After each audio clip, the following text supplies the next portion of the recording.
La nuit tombait tôt sur Londres, en 1941. Dès que le soleil disparaissait derrière les ruines encore fumantes du Blitz, la ville semblait retenir son souffle. Les lampadaires restaient éteints, les fenêtres calfeutrées, et dans ce noir artificiel imposé par la guerre, une autre bataille se livrait, silencieuse et invisible. Tandis que la Luftwaffe avait cessé ses bombardements les plus massifs, Berlin restait convaincu que l'Angleterre pouvait encore être vaincue de l'intérieur. L'arme choisie n'était plus seulement l'avion ou le sous-marin, mais l'espion. À l'Abwehr, le service de renseignement militaire allemand dirigé par l'amiral Wilhelm Canaris, on croyait fermement que le sol britannique était truffé d'agents loyaux au Reich. Des rapports arrivaient presque chaque semaine à Berlin, décrivant des ports, des aérodromes, des mouvements de troupes, des pénuries supposées. Ces informations semblaient confirmer une certitude dangereuse. Malgré sa résistance affichée, l'Angleterre était infiltrée, fragile, prête à céder, si l'on savait où frapper. Ce que l'Abwehr ignorait encore, c'est que presque tous ces rapports passaient d'abord par des bureaux discrets du MI5, au cœur de Londres. Au début de 1941, les services de sécurité britanniques n'avaient rien d'une machine parfaitement huilée. Les premières années de la guerre avaient été marquées par la panique, l'improvisation et des erreurs coûteuses. Mais le Blitz avait imposé une leçon brutale. Survivre exigeait non seulement de tenir face aux bombes, mais aussi de contrôler l'information. Chaque rumeur, chaque message radio, chaque inconnu débarqué sur une plage devenait une menace potentielle. Dans les sous-sols de Thames House, le quartier général du MI5, l'atmosphère était lourde.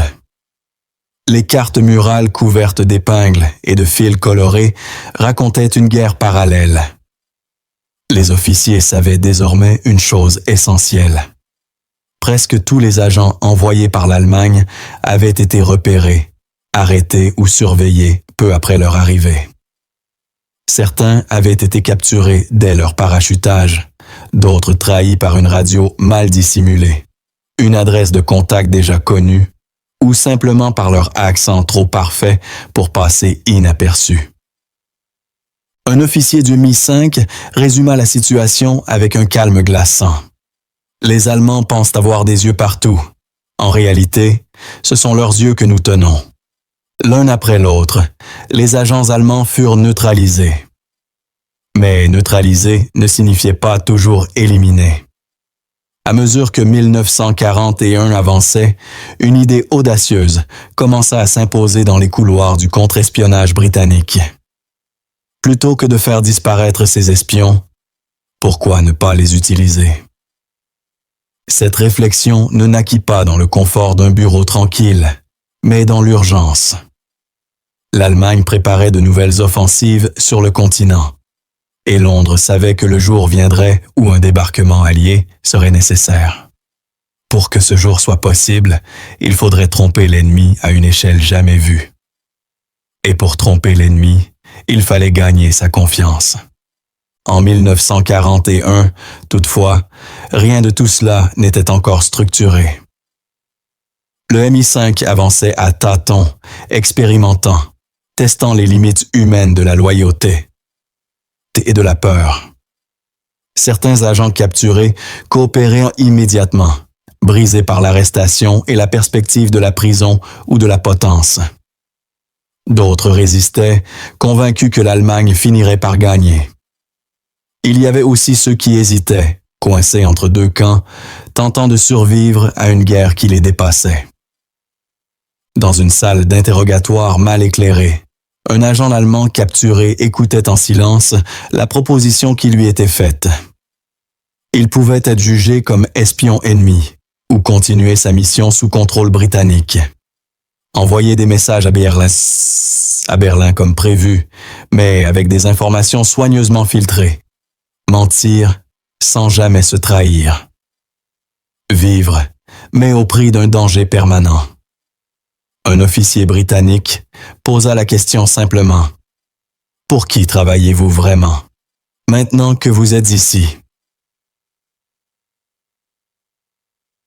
Ces décisions individuelles allaient façonner l'avenir de la guerre. Pendant ce temps, à Berlin, l'Abwehr interprétait chaque transmission comme une preuve de succès.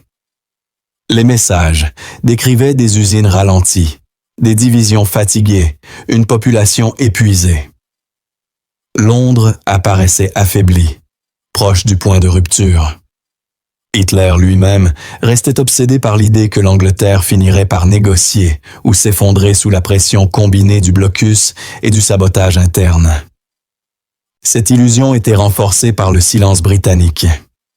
Aucun grand scandale d'espionnage ne venait confirmer les soupçons allemands. Les arrestations restaient secrètes. Les procès étaient rares ou dissimulés. Pour Berlin, l'absence de mauvaises nouvelles signifiait que tout se déroulait comme prévu.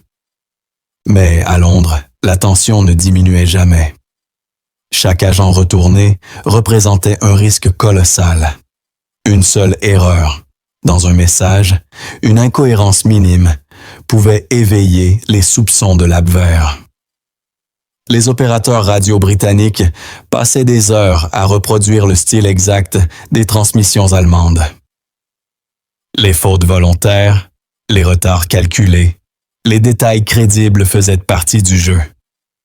La moindre négligence pouvait condamner non seulement l'agent, mais l'ensemble du réseau. Dans les rues obscures de la capitale, les habitants ignoraient presque tout de cette guerre souterraine. Ils voyaient les bâtiments éventrés, les sacs de sable, les uniformes fatigués. Ils ne voyaient pas les combats qui se jouaient à l'encre invisible, dans des phrases codées et des mensonges savamment construits. À la fin de 1941, un constat s'imposait lentement au MI5. L'Angleterre n'était plus simplement une cible du renseignement allemand. Elle en était devenue le centre de gravité. Les espions ennemis continuaient d'arriver, convaincus d'agir en terrain partiellement conquis. En réalité, ils entraient dans une toile patiemment tissée. Londres restait assiégée, mais l'ombre avait changé de camp. Ce que l'Allemagne croyait être une infiltration réussie n'était que le prélude à une manipulation bien plus vaste. Sans le savoir, Berlin commençait à baser ses décisions stratégiques sur des informations que ses adversaires contrôlaient déjà. Et tandis que 1942 approchait, une question inquiétante planait sur les bureaux du renseignement britannique. Jusqu'où pouvait-il pousser ce jeu dangereux sans se trahir? La réponse allait transformer le contre-espionnage en une arme décisive et faire de chaque mensonge transmis une munition silencieuse dans une guerre où la vérité devenait l'outil le plus mortel. La scène était prête. Les acteurs étaient en place. La véritable illusion ne faisait que commencer. Au début de 1942, le MI5 comprit qu'il ne suffisait plus d'attraper les espions allemands. Il fallait les garder en vie, les convaincre, les contrôler, et surtout leur faire croire qu'ils continuaient à servir Berlin. L'idée qui avait germé dans l'urgence l'année précédente prenait désormais une forme plus dangereuse et plus ambitieuse. Le contre-espionnage britannique ne se contenterait plus de neutraliser l'ennemi. Il allait le nourrir de mensonges, lentement, méthodiquement, jusqu'à ce qu'il ne sache plus distinguer la réalité de l'illusion. Le cœur de ce dispositif naissant se trouvait toujours à Thames House, à quelques pas de la Tamise. Là, un petit groupe d'officiers du MI5, mené par des hommes comme John Masterman, commença à coordonner ce qui allait devenir le Double Cross System. Le nom, choisi avec un humour sombre, reflétait parfaitement l'ambiguïté de l'entreprise. Chaque agent allemand capturé devenait une pièce potentielle sur un échiquier invisible, à condition d'accepter de jouer selon des règles imposées par Londres. Les arrestations se succédaient avec une régularité presque inquiétante pour l'Abwehr. Des parachutistes étaient repérés dès leur arrivée, parfois signalés par des civils, parfois trahis par des procédures allemandes trop rigides. Un homme débarquant seul, avec de l'argent étranger et une radio dissimulée, attirait l'attention dans une Angleterre en état de siège. Pourtant, au lieu de disparaître dans le silence des prisons, nombre de ces agents étaient transférés vers des lieux discrets, loin des regards, pour être interrogés longuement. Ces interrogatoires n'en avaient rien de brutaux dans leur forme. Le MI5 savait que la violence produisait rarement des agents fiables. On préférait la patience, la pression psychologique et parfois la simple vérité. Les officiers exposaient de la situation sans phare. La plupart des réseaux allemands en Grande-Bretagne étaient déjà compromis. Berlin ne pouvait pas les aider. La peine de mort était la conclusion logique pour un espion ennemi pris sur le fait. Mais une alternative existait. Continuer la mission, transmettre des informations et rester en vie. Pour certains, la décision fut rapide. Des agents mal formés, motivés par l'argent plus que par l'idéologie, acceptèrent Pesonin presque avec soulagement. D'autres résistèrent farouchement. Ils juraient fidélité au Reich, convaincus que l'Allemagne finirait par triompher et que toute trahison serait impardonnable. Ceux-là furent parfois internés, parfois utilisés comme contre-exemple, et parfois retournés plus tard, lorsque l'espoir allemand commença à s'effriter. Un cas emblématique montra au MI5 le potentiel de cette stratégie.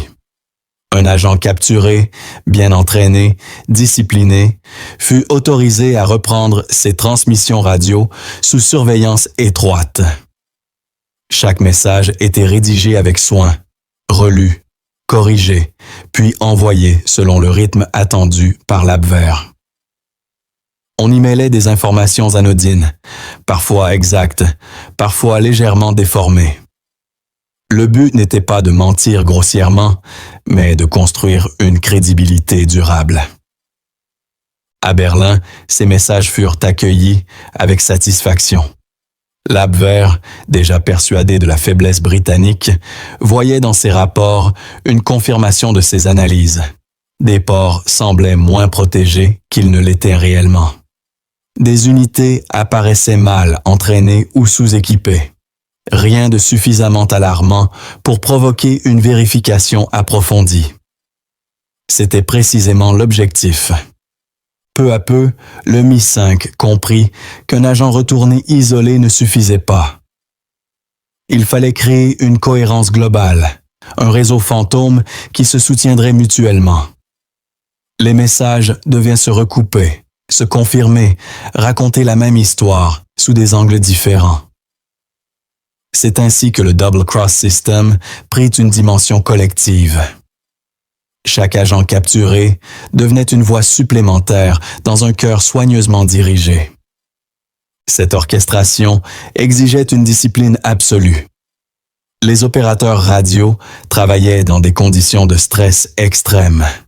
Ils devaient imiter le style personnel de chaque espion, ses tics de langage, ses erreurs habituelles. Une transmission trop parfaite éveillait la méfiance. Une faute volontaire, placée au bon endroit, rassurait Berlin. Le MI5 alla jusqu'à reproduire des erreurs de codage, déjà commises par certains agents avant leur capture, afin de maintenir l'illusion de continuité. La frontière entre le réel et le fictif devenait dangereusement floue, même pour ceux qui manipulaient le système.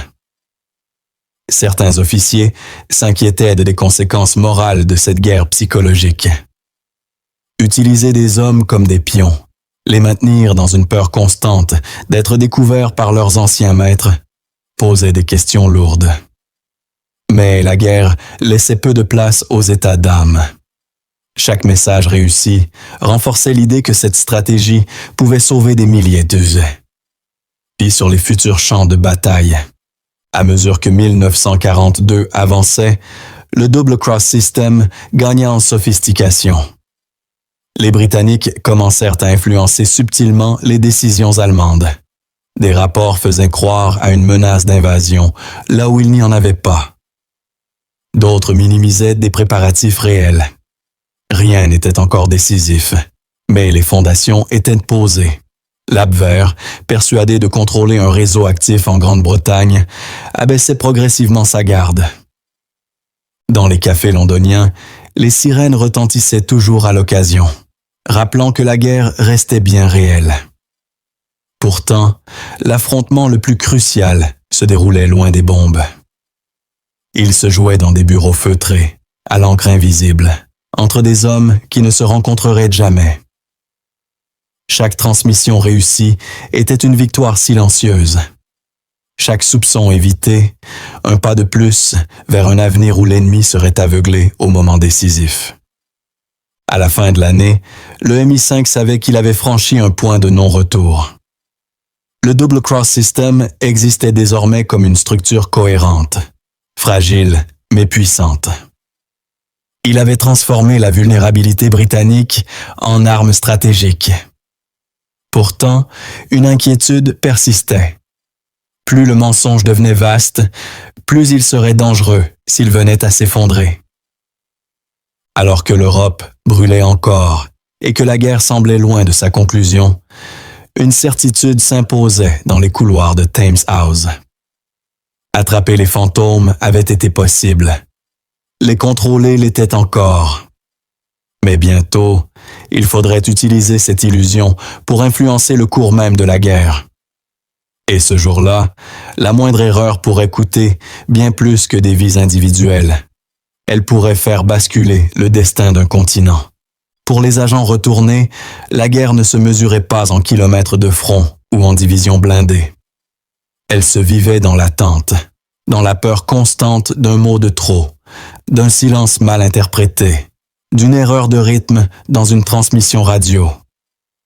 En 1942 et 1943, tandis que le Double Cross System prenait de l'ampleur, ces hommes devinrent les combattants les plus isolés du conflit. Ils vivaient à Londres, parfois à quelques rues de leur contrôleur du MI5, mais mentalement, ils restaient suspendus entre Berlin et la potence. Leur quotidien était une mise en scène permanente. Beaucoup étaient officiellement libres, logés discrètement, parfois employés dans des métiers de couverture soigneusement choisis. D'autres restaient sous surveillance étroite, leurs déplacements contrôlés, leurs rencontres limitées. Mais tous partageaient la même angoisse. Ils n'étaient plus tout à fait britanniques, plus vraiment allemands. Leur survie dépendait de leur capacité à mentir avec constance et à croire eux-mêmes à leur rôle. Dans les bureaux du MI5, chaque agent retourné avait un dossier épais, mis à jour presque quotidiennement. Les officiers étudiaient leur psychologie avec une attention extrême. Un homme trop nerveux risquait de trahir sa peur dans ses messages. Et si un autre, trop confiant, pouvait improviser dangereusement, il fallait ajuster le mensonge à l'homme, et non l'inverse. La moindre incohérence pouvait éveiller les soupçons de l'Abwehr, qui, malgré ses erreurs, restait capable de détecter une trahison. Les transmissions radio étaient le moment le plus critique. Souvent effectuées de nuit, dans des pièces isolées, elles transformaient chaque agent en funambule. Le tic-tac de l'horloge, le grésillement de la radio, le regard silencieux d'un officier britannique suffisaient à faire monter la tension. Un agent se souvenait plus tard avoir eu l'impression de parler directement à Berlin, comme si l'Allemagne elle-même l'écoutait respirer. Les messages étaient préparés à l'avance, mais jamais entièrement figés. Il fallait laisser une part de spontanéité, une impression d'initiative personnelle. Certains agents demandaient de l'argent supplémentaire. D'autres se plaignaient de leurs contacts locaux, exactement comme ils l'auraient fait d'avant leur capture. Ces détails renforçaient la crédibilité de leur couverture. Mais ils augmentaient aussi le danger.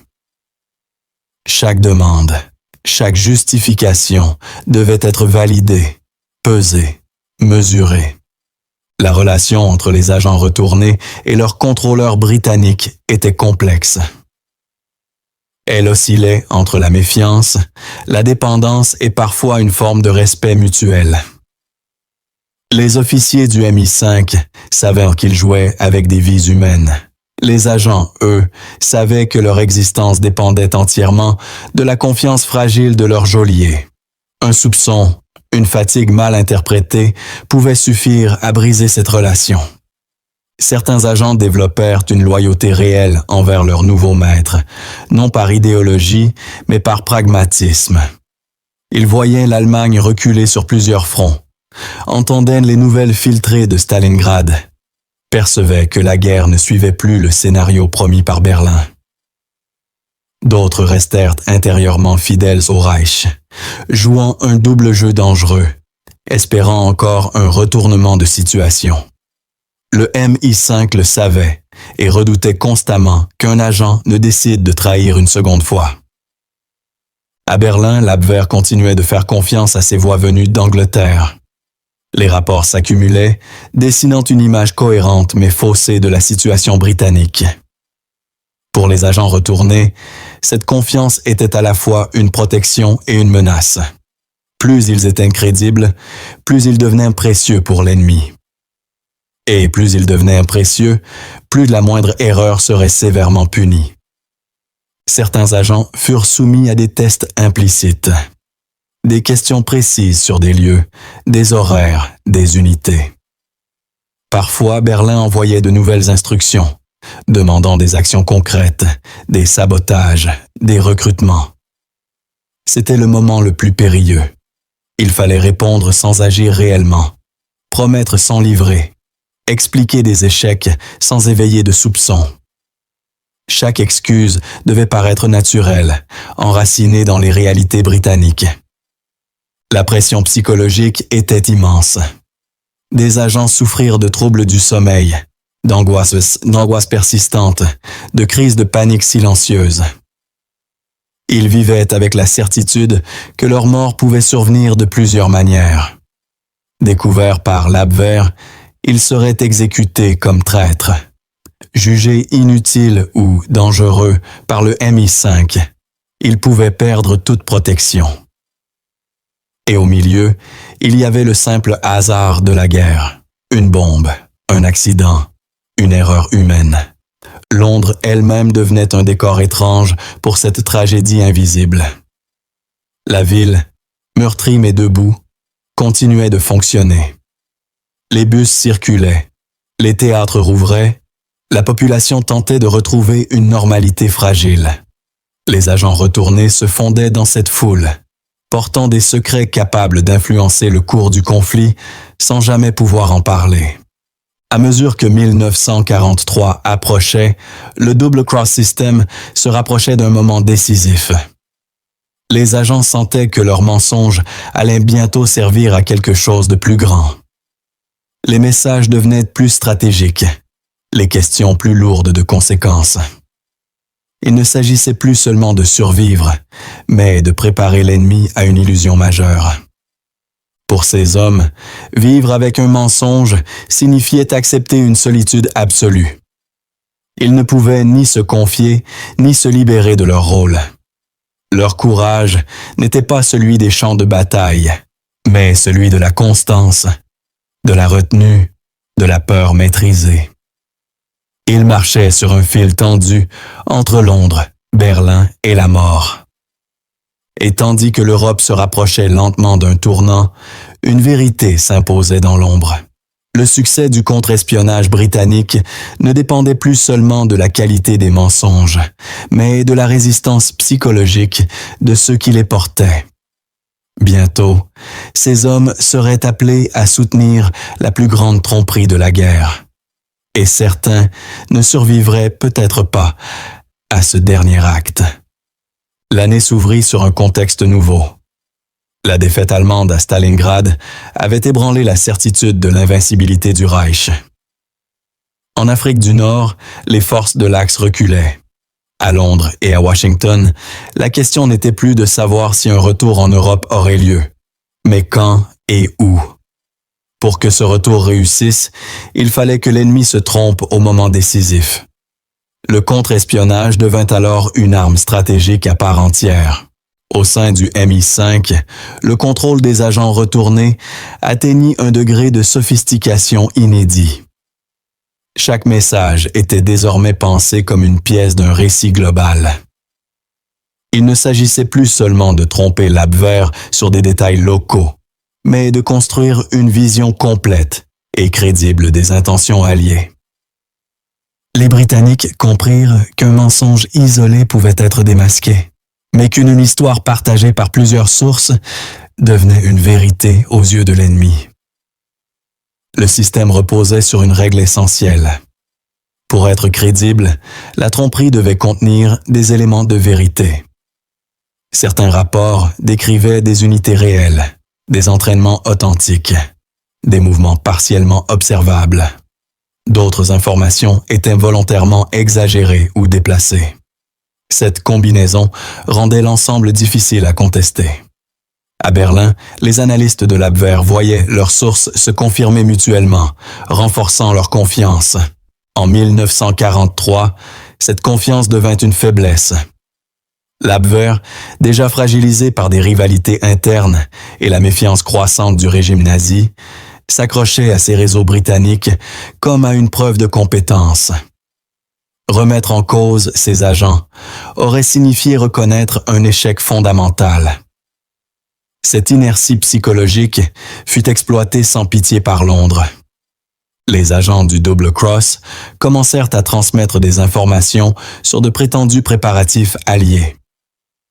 Des forces semblaient se concentrer dans des régions spécifiques.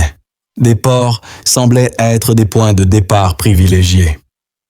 Rien n'était encore lié à un débarquement précis, mais l'idée d'une attaque future se précisait. L'objectif n'était pas de révéler une date, mais de façonner une attente. Attendre au mauvais endroit, au mauvais moment. Dans les bureaux feutrés où se prenaient ces décisions, le ton restait grave. Les officiers savaient que chaque message envoyé pouvait influencer des milliers de vies. Un succès signifierait des plages moins défendues, des divisions mal positionnées. Un échec pourrait entraîner un massacre. La pression était constante, mais la machine fonctionnait avec une précision glaciale. À Berlin, les conséquences étaient déjà visibles. Les rapports issus de Grande-Bretagne pesaient dans les discussions stratégiques. Les Allemands renforçaient certaines zones, en négligeant d'autres. Les doutes existaient, mais ils étaient noyés sous la masse d'informations concordantes. Le contre-espionnage britannique avait réussi l'essentiel. Il avait imposé son propre cadre d'analyse à l'ennemi. Pour les agents retournés, l'année 1943 fut la plus dangereuse. Leur rôle devenait central. Les messages qu'ils transmettaient n'étaient plus anodins. Ils portaient désormais des implications stratégiques. Certains furent chargés de demander des fonds supplémentaires, d'autres d'évaluer des infrastructures, d'autres encore de signaler des mouvements fictifs. Chaque mission augmentait leur exposition. Plus ils étaient utiles à Berlin, plus ils risquaient d'être testés. Le MI5 renforça alors ses mesures de protection et de contrôle. Les agents furent étroitement encadrés, parfois isolés, parfois utilisés en tandem pour vérifier la cohérence de leurs récits. On surveillait leur santé mentale avec une attention nouvelle. Un homme épuisé était un danger. Un homme désespéré pouvait faire basculer tout le système. À mesure que l'année avançait, la tromperie s'étendit au-delà de la Grande-Bretagne. Les informations transmises par les agents retournés commencèrent à influencer la perception allemande de l'ensemble du front occidental. L'illusion n'était plus locale. Elle devenait européenne. Le contre-espionnage britannique travaillait désormais en coordination avec d'autres services alliés, préparant ce qui serait plus tard connu comme la grande opération de tromperie précédant le retour sur le continent. Dans les rues de Londres, la guerre semblait parfois lointaine. Les bombardements avaient diminué. La vie reprenait lentement. Mais dans l'ombre, une bataille décisive se jouait encore. Elle n'opposait pas des divisions, mais des esprits. Elle ne se mesurait pas en territoire conquis, mais en croyances imposées. À la fin de 1943, le constat était clair pour les responsables britanniques. Le Double Cross System avait dépassé toutes les attentes initiales. Il avait transformé une situation de vulnérabilité en avantage stratégique. L'ennemi regardait là où on lui disait de regarder. Il se préparait à des menaces qui n'existaient pas encore, tout en ignorant celles qui se formaient réellement. Mais ce succès portait en lui un danger ultime. Plus l'illusion devenait vaste, plus son effondrement serait catastrophique. Si Berlin découvrait de la vérité, la réaction serait brutale et immédiate. Les agents retournés seraient perdus. Les plans alliés seraient compromis. Le contre-l'espionnage britannique avançait désormais sans filet. Alors que l'hiver s'installait sur l'Europe, une certitude s'imposa. La guerre des illusions avait atteint un point de non-retour. Les mensonges tissés depuis 1941 allaient bientôt être mis à l'épreuve du réel. Et lorsque les Alliés passeraient enfin de l'ombre à l'action, l'histoire jugerait si cette tromperie silencieuse avait été l'arme la plus décisive de la Seconde Guerre mondiale.